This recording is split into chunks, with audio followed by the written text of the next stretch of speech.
ሰላም አለይኩም ወራህመቱላሂ ወበረካቱ። ብልጽግና ጀነራል ጃርማሮን ገድያለሁ እያሉ እያወሩ ነው መሰለኝ። እኔም ምለው ይህ ሰውዬ ስንት ነፍስ ነው ያለው? ስንት ጊዜስ ነው የሚገደለው? ስንት ጊዜስ ነው መግለጫ የሚሰጥበት? ገድለነዋል። አንድ ጊዜ ሚስቱ አይታዋለች። ሁለተኛ አንድ ሽማግሌ ሰውዬ ቆፍረን አሳይተን እሱ ነው ብሎናል።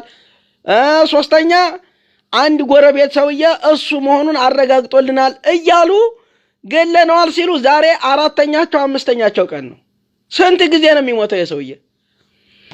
እንደው ዛሬ አግኝታችሁት እውነቱን ወላችሁ ገላችሁት እንኳን ቢሆን የብልጽግናን ሰራዊት ስንት መቶ ሰራዊት ነው ወለጋ ላይ የደፋልህ? በሄሊኮፕተር አልችል ብለህ 3 ዓመት ሙሉ ኮረፋት ሲያስደፍቅህና ዋጋ ያስከፈለህ ጀግናው ጀነራል ጃርማሮ ነው። የኦሮሞ ልጅ አንበሳ ነው። እጁን ያልሰጠ ጀግና አንበሳ ነው። ቢሞት እንኳን በሚሊዮን የሚቆጠር ጃርማሮ ይፈጠራል እንጂ ለብልጽግና እጁን የሚሰጥ ቄሮ የለም። የጀነራል ጃርማሮን ዓላማና ግብ ዳር ያደርሷታል እንጂ የኦሮሞ ወጣቶች ለብልጽግና እጃቸውን ተጠምዝዘው የሚሰጡ አይሆኑም። ይህን ማወቅ አለብህ አብይ አህመድ። አንድ ጃርማሮን ብገል ሚሊዮኖች ጃርማሮችን አፍርቶ የሄደ ሰው ነው። ይህን ማወቅ አለብህ። እንደው አድርገው ገላችሁት ከሆነ ማለት ነው። እንደው ገላችሁት ከሆነ ሚሊዮኖችን ጃርማሮችን አፍርቶ ነው የሄደው። በሚሊዮኖች የሚቆጠር አጫሉ፣ በሚሊዮኖች የሚቆጠር ጀዋር መሐመድ፣ በሚሊዮኖች የሚቆጠር ሐምዛ ቦረና፣ በቀለ ገርባ ነው ያሉት። ምንም ታምር ብፈጥር፣ ምንም አይነት ውሸት ብትዋሽ ብልጽግና የኦሮሞን ልጆች እጃቸውን ጠምዝዘህ ልትይዛቸው አትችልም። ይህን ማወቅ አለብህ። ታሁን በኋላ የኦሮሞ ወጣት በእጁ እሳት የያዘ ወጣት እንጂ የሚጠብቅህ እጁን አጣምሮ ሰላማዊ ሰልፍ የሚወጣ የኦሮሞ ልጅ የለም። ይህን ማወቅ አለብህ። ዋጋ ትከፍላለህ። የብልጽግና አባል ሁሉ በያለህበት ዝም የምትባል እንዳይመስልህ። እንዲህ አይነት ግፍ በኦሮሞ አሉኝ በሚላቸው ሰዎች ላይ እያሳለፋችሁ በአምባገነንነት ስልጣናችሁን ተጠቅማችሁ ኦሮሞ አሉኝ ያላቸውን ሰዎች በማፈን በመግደል በማሰር የአማራን ብልጽግና እያስደሰታችሁ የኦሮሞን ልጆች አንገት እናስደፋለን የምትሉ ኦቢዲዎችና የኦሮሚያ ክልል ብልጽግና ነገ ዋጋህን ታገኛለህ። እመነኝ። ለኦሮሞ ልጆች ይከላከላሉ የምትሉትን ሁሉ በጭካኔ መግደልና ማሳደድና ማሰር የሚቀጥል እንዳይመስላችሁ። ካሁን በኋላ የኦሮሞ ልጆች ዝም ብሎ የሚያዩ እንዳይመስላችሁ።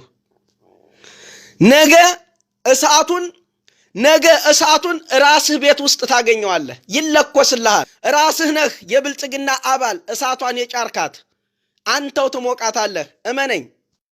እና እኔ ይህን ስናገር ተማሪዎቹን ያገተና ያፈነ እንደ ጀነራል ትላለህ ልትሉ ትችላላችሁ። ግን እሱ እንዳላደረገው ተናግሯል። እኔ እሱ ያለውን እንመን እያልኩኝ አይደለም። ነገር ግን የጠቅላይ ሚኒስተሩ አማካሪ ንጉሱ ጥላሁን የታገቱትን ተማሪዎች ወደ ቤተሰቦቻቸው ደብልቀናቸዋል፣ ወደ ቤተሰቦቻቸው ወስደናቸዋል እያለ 2 ጊዜ መግለጫ እንደሰጠ እንዳዘነጉ እና እሱ ሲጠየቅ እኔ የወጣሁለት ዓላማ ይህ አይደለም፣ እኔ የወጣሁት ጭቁኖቹን ልረዳ እንጂ ሰዎቹን ልጨቁን አይደለም፣ ስለ ንቦናዬም አይፈቅድልኝም።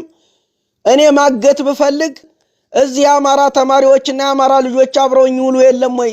እብድ መስል ከተማ ሄጄ ለምንድነው ተማሪዎቹን ማግተው? እኔ የወጣሁለት ዓላማ ይህ አይደለም፣ ስለ ንቦናዬም አይፈቅድልኝም። ተተጨቆኑ ጎን ቆማለሁኝ እንጂ ጭቁኖቹን ልረዳ እንጂ እኔ ሰዎቹን ልጨቁን አይደለም የወጣሁት። እና እኔ እናትና እህት አለኝ። ይህን የማደርግ ሰው አይደለሁም። በጭፍንና በጥላቻ ነው ይህን የሚያናፍሱት። አንድም ማስረጃ የላቸውም ብሎ ተናገረ።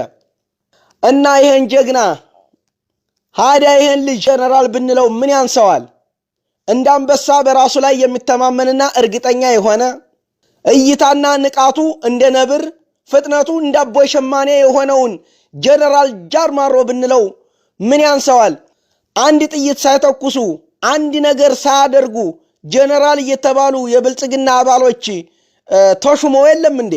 ሃዳ ይህን አንበሳ ልጅ ጀነራል ብንለው ምን ያንሰዋል? ምንም የሚያሳፍር ነገር የለውም። እና ገድላችሁት ይሁን ምን ይሁን አላቅም፣ ብዙ ጊዜ ገለነዋል ስላላችሁ ማለት ነው። ግን ተገደላችሁት ለቆመለት ዓላማ እንጂ የሞተው እንደሚሞትና እንደሚገል አውቆት ነው እዚህ ውስጥ የገባው እና የቆመለትን ዓላማ አሳክቷል ነው እንጂ የምንለው ሙቷል አንልም።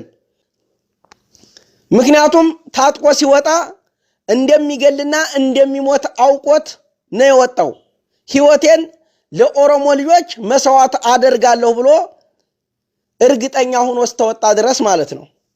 ስለዚህ ይህን ነው የምላችሁ። አሰላሙ አለይኩም ወራህመቱላሂ ወበረካቱ።